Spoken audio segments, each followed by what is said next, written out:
Good morning बेटा, welcome back to the online class of SS. हम अपना chapter 15 read करेंगे आज, वाटर के बारे में, पानी के बारे में। इंट्रोडक्शन देखिए। The most unique feature of our planet is water.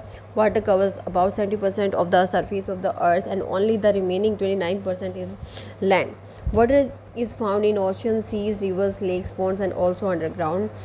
Due to abundance of water, our earth planet is also called a water planet. The water part of the earth is hydrosphere. It also includes the ice sheets in polar and how mountainous region, underground water and water vapor in the atmosphere. जो हमारा अर्थ है, हमारी पृथ्वी है, वो उसकी एक मुख्य विशेषता है पानी. पानी अर्थ के सरफेस का 71% जो हिस्सा है लगभग ये इसको कवर करती है. बचा हुआ 29% लैंड है, जो पानी है ocean, seas, lake, river, pond, तालाबों में पाया जाता है और साथ साथ भूमिगत जल भी उपलब्ध है. पानी की अधिकता के कारण हमारे ग्रह को वाटर प्लैनेट या जलीय ग्रह भी कहा जाता है. अर्थ का वो हिस्सा जहाँ पर पानी है उसको हाइड्रोस्फीयर कहा जाता है. इसमें पोल्स पे और हाई माउंटेन रीजन्स पे जो आइस शीट हैं, अंडरग्राउंड वाटर और जो एटमॉस्फेयर के वाटर वेपर हैं उनको भी शामिल किया जाता है. वाटर साइकिल क्या है या जल चक्र जिसको हम कहते हैं. Sun's heat cause evaporation of water vapour. When the water vapour cools down, condenses form clouds. From there it may fall on the land और sea in the form of rain, snow और sleet. अब देखो, जो सूर्य की गर्मी के कारण जो पानी भाप की कणों में बदल जाता है, जब पानी की जो भाप की कण ठंडे हो जाते हैं तो ये संघनित होकर बादल बनाते हैं. और जब ये ज़मीन या समुद्र में बारिश, स्नो या स्लीट ओलों के रूप में पड़ते हैं उसको प्रेसिपिटेशन के रूप में कहते हैं. The process by which water continuously changes its form and circulate between oceans, atmosphere and land is known as water cycle. वो प्रोसेस जिसमें लगातार जो पानी है वो ज़मीन या फिर ओशियंस, हवा और ज़मीन के बीच में सर्कुलेट होता है उसको हम वाटर साइकिल कहेंगे. हमारा अर्थ एक टेरेरियम जैसा है. टेरेरियम मतलब ग्लोब लाइक कंटेनर होता है, गोल, जिसमें पौधे उगाने के लिए जिसका इस्तेमाल किया जाता है. The same water that existed centuries ago still exist today. वो पानी जो कई शताब्दियों पहले अर्थ पर था वो अब भी एग्जिस्ट करता है, क्योंकि वाटर साइकिल की जो प्रोसेस है वो क्या है, उससे पानी वापस धरती पर आ जाता है वापरेट होने के बाद. The water use to irrigate a field in Haryana may have flowed down the Amazon rivers 100 years ago. अब जो पानी हरियाणा के खेतों में सिंचाई के लिए इस्तेमाल किया जाता है, हो सकता है अमेजोन नदी में हज़ारों साल पहले बह रहा हो, वहाँ से वापरेट होकर वो कहीं और आ गया हो, फिर वहाँ से ही वापरेट होते होते हमारे यहाँ तक आ गया हो. Major sources of fresh water, जो ताज़े पानी के जो मुख्य सोर्सेज हैं वो है रिवर, पॉन्ड, स्प्रिंग्स और glaciers. And ocean bodies and sea, जो ओशन है, महासागर और सागर, इनमें सॉल्टी वाटर पाया जाता है. Water of ocean is salty और सेलाइन. ओशंस का पानी नमकीन है क्योंकि इसमें डिजोल्ड साल, घुले हुए नमक की बड़ी मात्रा है. ये वाटर साइकिल की फ़ोटो है बेटा, फिगर है बेटा. वाटर बॉडीज़ कौन कौन सी वाटर बॉडी या जल स्रोत हैं. वाटर बॉडीज़ या उनका वितरण. 3/4 of our surface is covered by water. लगभग 3/4 जो हिस्सा है वो पानी से कवर्ड है. 22 मार्च को हम वर्ल्ड वाटर डे के रूप में सेलिब्रेट करते हैं. When the need to conserve water is reinforced in different ways.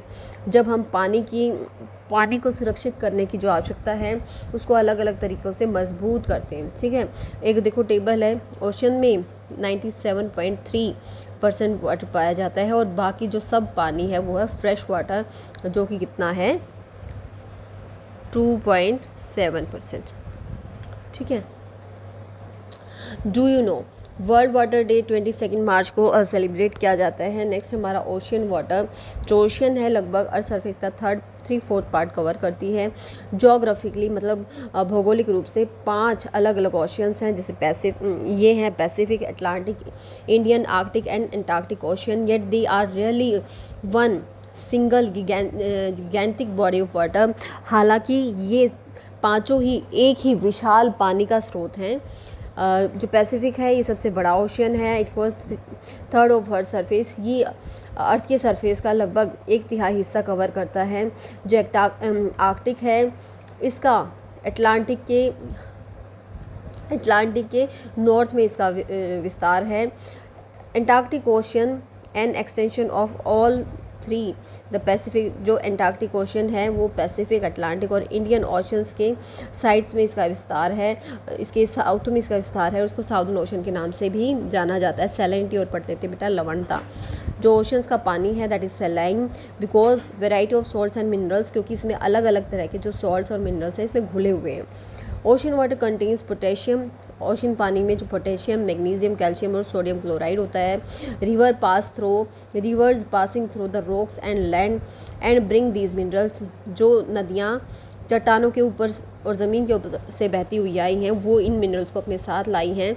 The measure of content of salt is called salinity, जो नमक का तत्व होता है उसको मापने को हम लवणता कहते हैं। अर्थ पर एवरेज सैलिनिटी 35 ग्राम पर 1000 ग्राम ऑफ वाटर, 1 किलोग्राम पानी में 35 ग्राम नमक पाया जाता है, एवरेज है ये।